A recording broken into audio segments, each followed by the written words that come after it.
You ever been so mad at somebody for what they did that you restructured your entire life around their disability so that one day when they were at their weakest moment, you could take revenge? Yeah, me neither. I don't know. I'd rather just punch you in the face. What's going on, Dungeon Dwellers? Welcome back to Dave's Dungeon. I am, as always, the one, the only, Dungeon Master Dave, here bringing you another episode of Spooktober 2023. See, I did it right that time. Today's movie, The Bone Collector. This is oh God, I didn't write down the year. I think this is a 1999 joint. Yeah, it's like right at 2000. This is a Universal picture. We have writers Jeffrey Deaver and Jeremy Lacone and director Philip Noyce. This is one that I haven't heard about from a lot of people. I can't say that many people have ever recommended this to me. I can't say that anybody's ever had it on a list that I've seen, but for me, this is a film I grew up with. This is something that, for me, is one of those quintessential, if not Sherlock, who is the detective you're going to find? And when I think back, in the 90s, there was a ton, just a smattering of Denzel Washington films that were sort of like this, where he's some sort of detective, he's dealing with some sort of problem, and they've changed the situation on Denzel, but Denzel is delivering. So, with that in mind, let's get into why I think this is arguably the best of all of those. We have one, What Was That Noise? Introduction to now former Captain Detective Lincoln Rhymes. One, I gotta stop waking up like this. Oh, right. I'm stuck like this.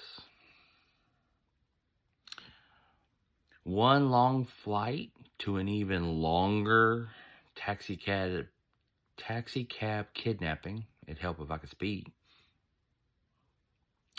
One, vodka and juice request that is denied. One, your heart pacing gear needs fixing. I'll bring one by tomorrow. Scene. And in this movie, I'll warn you, pay very close attention. Pay very close attention. Pay very close attention. Things are going on in the background of this movie, and you can tell that they are going on, and you can see them if you're paying attention. Please pay attention. The person who is the bad guy in this movie gives themselves away several times. You won't know it on the first viewing, but if you go back and watch it, you can tell. One, she'll give the doc a drink, but not her patient. One, impending seizure that will turn him into a vegetable. You know, because who isn't scared of being trapped inside their own body and slowly succumbing to death while being trapped inside of their own body without any way of getting out? Swear, just one random fly been my personal poltergeist here recently. One, final doctor's visit to make final arrangements on Sunday. One, you're a very good friend quote, which, early on, you may not know what's going on, but if you even kind of catch on what's going on, it'll break your heart. One, suddenly we cut to Amelia up looking sad for some reason, staring off into nowhere. One, my therapist says I'm not getting what I need out of this relationship, so we should break up conversation. One, transfer to youth services gets interrupted by a train incident. One crime scene evidence cluster on the train tracks. 2 balls big enough to stop a moving passenger train with a flashlight. You know, because I don't know many people who will stand up to an Amtrak. One Kodak, one perfect Kodak product placement. And I mean, just the perfect ad for the camera of the 90s. One getting crime scene data from a George Washington. One cut to wife of dead victim chained up in front of an open steam pipe.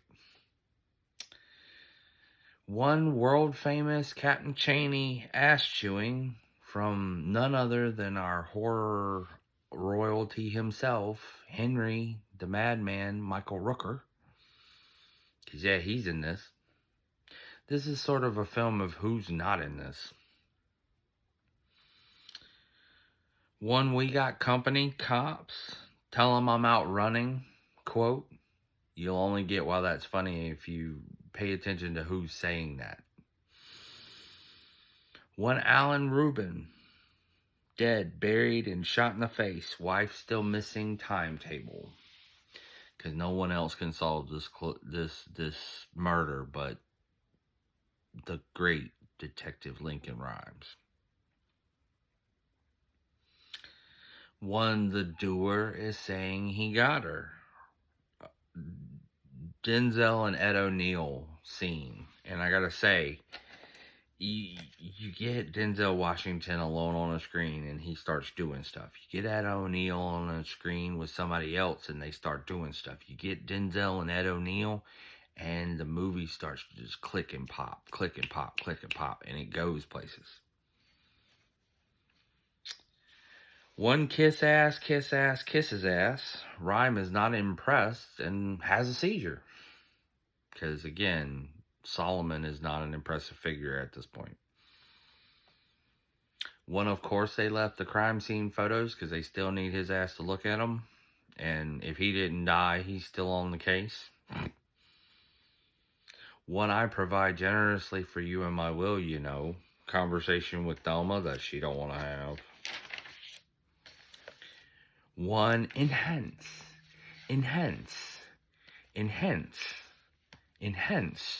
joke that if you've ever seen Super Troopers, you now get the reference to.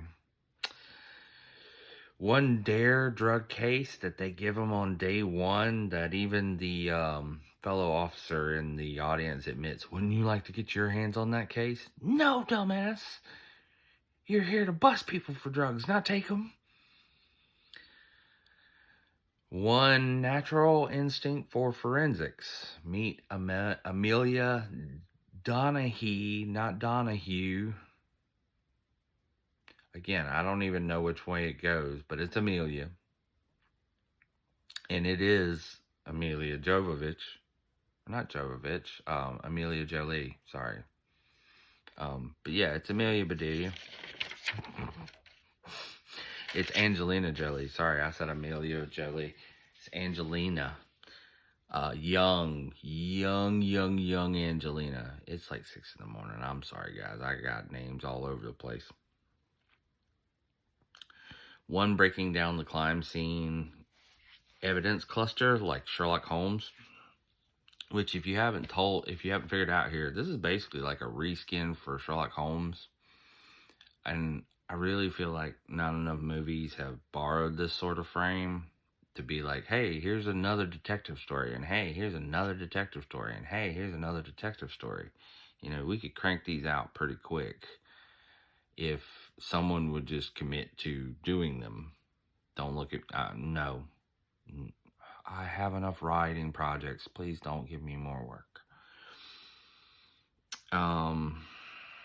What are you nervous about doing some real police work? Spar between Rhymes and Amelia? Because, of course, this is the first thing you do when you're a world-famous detective who needs to get someone on your good side and on their good side, and so they'll work with you. Yeah, let's slap them in the face. One, wow, you really are in love with the sound of your own voice quote. Way to make me feel self-conscious, movie. But at the same time, he kind of is. One, Eddie Ortiz, CSI tech, and his theory about Jersey and Bayonne. One, Captain Cheney wants to be kept in the loop at all times. Sure thing. Again, I forgot to count how many times, but my favorite quote from this movie is, "What about keeping Captain Cheney in the loop? Fuck him." One, Luis Guzman and Ed O'Neill scene, complete with, "We don't have an E the fuck X, Louis, or E the fuck X, Eddie." Well, excuse me, convo. One, Rare Mind, basically once in a generation mind, seeing beyond the clues. Everybody's just pouring clues in on him, and he's doing that like ding ding ding boom boom boom boom boom boom. He's going beyond the clues. One, kiddo, if you were any more wound up, you'd be a Timex quote. I swear Ed O'Neill has the best lines in this. One, he was a human dynamo working half the crimes in the city, a modern day Sherlock. One, right on schedule, but due to sabotage, they get to her just seconds too late. One, rhyme, walks Amelia. Walks Amelia through the crime scene. One, wife of Alan Rubin, steamed with a side of rat. One more evidence cluster with blood and bones in it this time. By the way, the first one was Alan Rubin's hand. The index finger had the finger, and it was just a bone. One, cut the hands off for me, please. Fuck no, they don't pay me enough for this shit. I'm out. One, screw you guys, Amelia is going home. Nope, not dealing with this.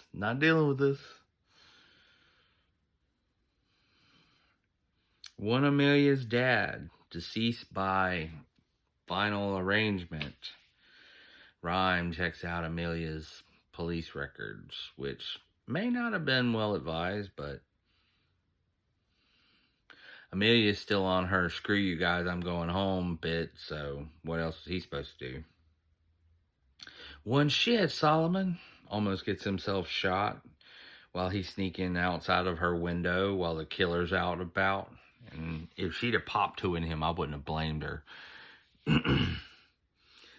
One, from kid model to street cop, who is pretty damn terrific backstory, because we get to find out a little bit about what she did before this, and Solomon gets a little bit of the story, but Ryan will get more of it later.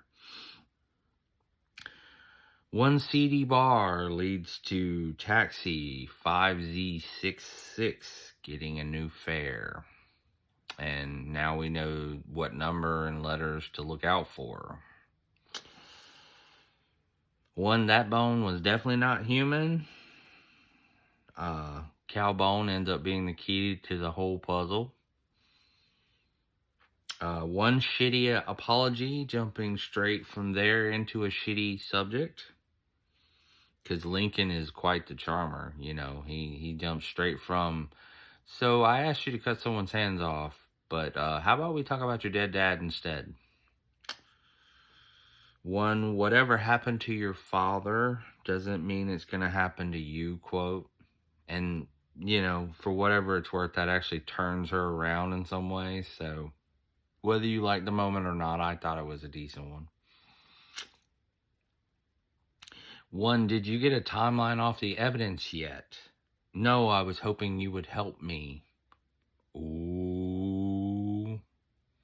I see the two of you. You better stop. One drunk college student served raw to about 1,000 rats in New York City. That seems mean. One cow bone and shaved rats only in New York City. It's a weird plot point, but I'll allow it. One Lincoln understands the killer's motive just as Richard fixes the pacemaking machine the next day.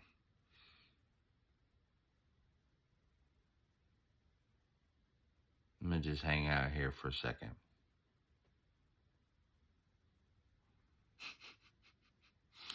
When let's not forget the shit factor quote from Eddie Asabuco. One, the puzzle won't fit and Rhymes is pushing way too hard to try and make it. We get this is a powerhouse of a scene. We have Angelina, we have Queen Latifah, we have Ed O'Neill, and we have Denzel all in the same scene. Quote, I don't need to knock it off. God, I can't not. It just, it'll have you crying. One 1898 slaughterhouse, but this one never had a chance. Yeah, rat foo. One SWAT team that does not like to be told what to do. One worst basic contaminant of every crime scene. Other cops, quote. One, maybe you want a radio while you're fixing to shoot a gun? Oh, no? Okay, I guess just scare the fuck out of everybody. Why not? When Amelia finally takes charge and quits crying about everything, it starts to sound like an actual forensics detective. One Captain Cheney gets his ass chapped and his panties and the evidence in a bunch. One, check the last 12 months for any similar crimes, Eddie. Because why haven't we done this already? Because Captain Cheney's an asshole and an idiot at that. Trope. Because again, nobody else could have checked for that. No one, really.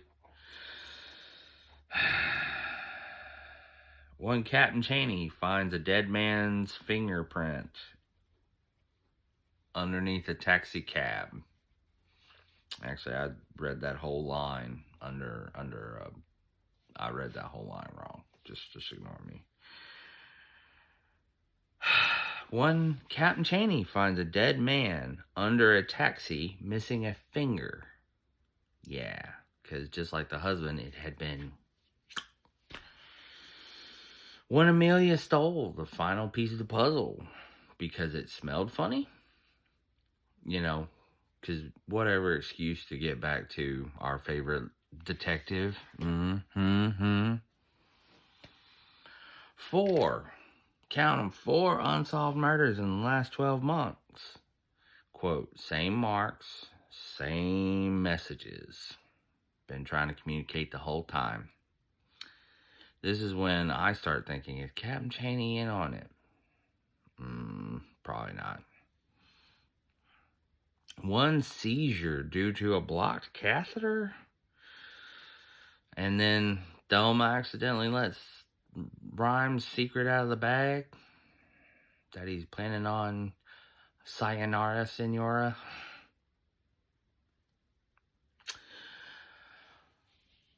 One lucky Rhyme just had a seizure because Captain Cheney comes knocking on the door pissed off about some stolen evidence. One telling tight zoom while Rhymes is passed out on his badge number, 78499. One Cheney is coming back with a warrant because he's an asshole to everybody, including the paraplegic. I think he may even be quadriplegic. One little girl and her grandpa end up choosing the wrong taxi. One police officer shot through the door while the meter is not running. One, molesting the handicapped is a crime, scene. Because, of course, they going to flirt harder because I told them not to. One, not so pretty a sight conversation. One, Rhyme and Amelia flirting scene. I swear, y'all better stop. Y'all better stop.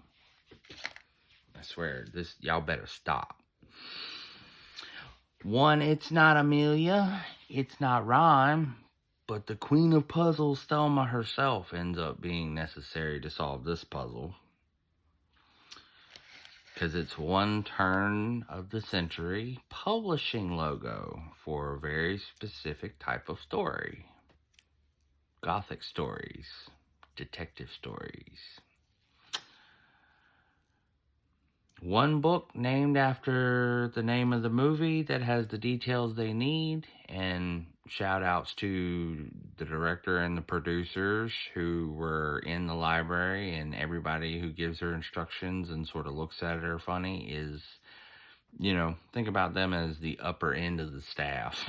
That's your writers and directors and producers in the library. So kudos to that scene. That scene's got all kinds of people in it that you have no idea who they are, but they're important to the whole film getting made.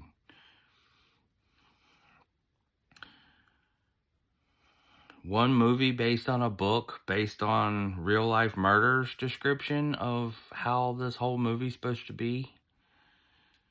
One final murder that the killer has yet to achieve in the book. A double drowning. One old man dies. One little girl lives. At least some justice. One, we gotta find the clues he left us, Amelia, because of course no one else is looking for them. One broken badge, one sharpened bone, some gray dust, and one number, 78499, pointing to the next victim. One, Amelia successfully sees, finally, beyond the evidence to what it's pointing to. One, Captain Chaney never did get that search warrant. Red herring murder. One, Richard, what are you doing here? Where's Thelma? One, computer bed mode, because this don't feel right. One, gray dust on the boots is a dead giveaway. Dead giveaway. One, he's not who he says he is. Doo-dah, doo-dah. Tampering with evidence is all his. Doo-dah, doo-dah. All his doo-dah days. Oh, God, I screwed that joke all the way up. I need to stop doing that. He's not who he says he is. Doo-dah, doo-dah. Tampered with all the evidence. All his doo-dah days. Marcus meets Lincoln. Sorry, I screwed the joke up. I'll do better next time. I promise. I promise. One human toilet because of your expert testimony, quote, which, that one just cut. That one cut some places. One, and this is the sort of like, if you're looking for bad guy research, this is your quote. Quote, what kind of vegetable would you like to be, Mr. Rhymes? A carrot? A zucchini? You want to be a zucchini? How about a kumquat? Quote.